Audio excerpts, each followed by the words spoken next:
Dalawang shows binigyan na ng deadline. Viral ngayon ang balita sa online world ang hindi lang isa kundi dalawang show ang posibleng hindi na magtagal sa isang TV network. Yung isa umanong show ay sadsad sa ratings at pabawas ng pabawas ang sponsors at baka hanggang October na lang.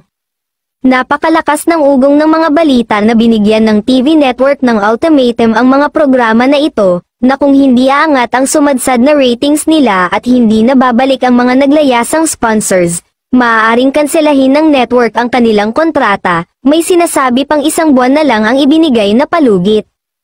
Iyan ang mga usap-usapan at wala silang official statement na tiyak na hindi nila gagawin dahil parang inamin nila na hindi na nagre-rate ang mga show nila, kung sa bagay ang agreement, maaaring pakialaman, pwedeng sabihin na may lumabas na nakakasira sa network, pwede nang i-terminate, kahit saang negosyo. Ang mahalaga ay ang rating at gusto nilang makuhang muli ang #1 ratings kumpara sa mga kalaban nito.